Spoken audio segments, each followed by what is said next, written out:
বুড়ো বয়সে সুখ পেতে চাইলে এই 4টি কাজ নোংরা হলেও করুন। তুমি এখন হয়তো তরুণ, হয়তো মাঝবয়সী, হয়তো তুমি এখন ভাবছো সব ঠিকঠাক চলছে।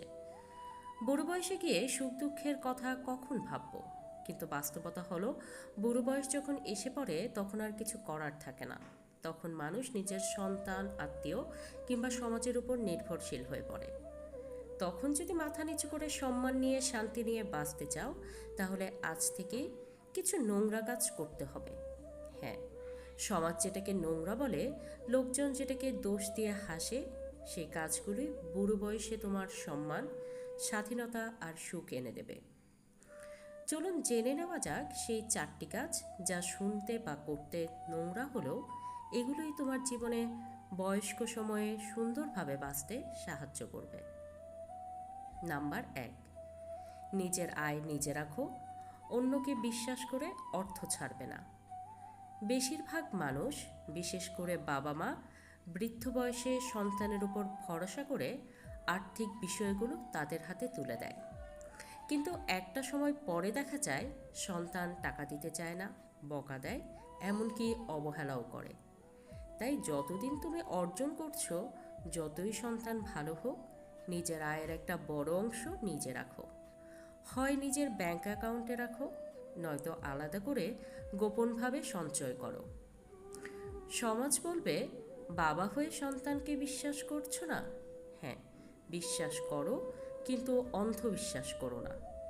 এই নোংরা লেগে যাওয়া স্বার্থপরতায় একদিন তোমার মাথা উঁচু করে বাঁচার হাতিয়ার হবে, দেখে নিও।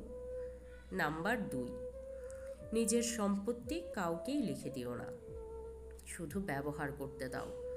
অনেক বাবা মা শেষ বয়সে এসে সব জমি জমা সম্পত্তি ছেলে মেয়েদের নামে লিখে দিয়ে বলে, আমি তো বেঁচে থাকতে ওদের ভালো দেখে যেতে চাই। কিন্তু একবার লিখে দিলে সন্তানের চোখে তোমার দাম এক ধাক্কায় পড়ে যায়। তারা তখন ভাবে, সব তো আমার হয়ে গেছে, এখন আর মাথা ঘোরানোর দরকার কি। তখনই শুরু হয় অবহেলা, অপমান আর কষ্ট। তাই যতই সমাজ বলুক বেঁচে থাকতে দিয়ে দাও, তুমি শুনবে না। নোংরা মনে হলেও তোমার ভবিষ্যৎ সুখের জন্য সম্পত্তি জীবিত অবস্থায় দান করো না। তুমি থাকতে শুধু ব্যবহার করার অধিকার দাও, লিখে দেবে মৃত্যুর পর। মনে রেখো, এই কঠোরতা, এই নোংরা দূরদর্শিতাই একদিন তোমাকে অপমান থেকে বাঁচাবে। নাম্বার 3, নিজের শখ আহ্লাদ চাহিদা কখনো দমিয়ে রাখবে না। অন্যরা কি বলবে সেটা ভুলে যাও। বয়স বাড়ার সাথে সাথে আমাদের সমাজ বলে, এই বয়সে আবার গান শুনবে, এই বয়সে আবার ঘুরতে যাবে, এই বয়সে নতুন জামা কেনার শখ। কিন্তু সত্যি বলি, এই সমাজ তোমার বৃদ্ধ বয়সে পাশে থাকবে না, থাকবে না তোমার দুঃখ বুঝতে। তোমার যদি সিনেমা ভালো লাগে, ঘোরাঘুরি ভালো লাগে, ভালো খাবার খেতে ইচ্ছে করে, তবে দয়া করে করো।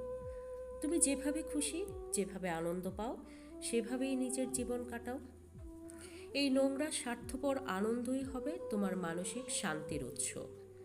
নিজের মনকে খুশি না রাখলে বুড়ো বয়সে দেহটাই তোমার শত্রু হয়ে যাবে। তাই আর দমিয়ে রেখো না, নিজেকে ভালোবাসো। নাম্বার 4, নিজের জন্য আলাদা ঘর কিংবা একান্ত জায়গা তৈরি করে রাখো। কারো মুখাপেক্ষী থেকো না।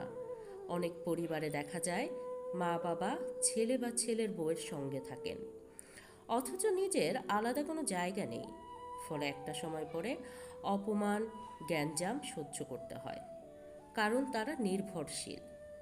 তুমি যতটা পারো নিজের জন্য আলাদা ঘর কিংবা থাকার একটা ব্যবস্থা রাখো। হোক সেটা ছোট্ট একটা রুম, একটা আলাদা ফ্ল্যাট বা একটা গ্রাম্য ঘর, কিন্তু সেখানে থাকবে তোমার স্বাধীনতা। সমাজ বলবে, মা বাবা আবার আলাদা থাকে নাকি? তুমি শুনবে না, কারণ একদিন সেই আলাদা জায়গায় তোমার শান্তির শেষ আশ্রয় হবে। এই নোংরা ব্যবস্থা একদিন তোমাকে ভিক্ষা চাওয়া থেকে বাঁচাবে। জীবনের শেষটা যেন অপমানের নয়, বরং সম্মানের হয়। সেজন্য আজ থেকে একটু স্বার্থপর হতে শিখুন, কারণ জীবন তো একটাই। আর বুড়ো বয়সে অপমান সইবার মতো শক্তি আর অবশিষ্ট থাকে না। নিজের সম্মান রক্ষা করা কখনোই নোংরা নয়, বরং সেটাই প্রকৃত আত্মসম্মান। আপনার সিদ্ধান্ত আজ কষ্টকর মনে হলেও ভবিষ্যতে আপনি নিজেই নিজেকে ধন্যবাদ দেবেন। বন্ধুরা, যদি এই কথাগুলো আপনার মনে ছোট্ট হলেও আলোড়ন তোলে, তাহলে ভিডিওটিতে একটি লাইক দিন, কমেন্টে আপনার মতামত জানান এবং এমন আরও বাস্তবধর্মী চিন্তার খোরাক জোগানো ভিডিও পেতে চ্যানেলটি সাবস্ক্রাইব করে পাশে থাকা ঘন্টাটি বাজাতে ভুলবেন না। আপনার একটি সাবস্ক্রাইব আমাদের জন্য অনেক বড় অনুপ্রেরণা। ধন্যবাদ সবাইকে। ভালো থাকুন, সম্মান নিয়ে বাঁচুন।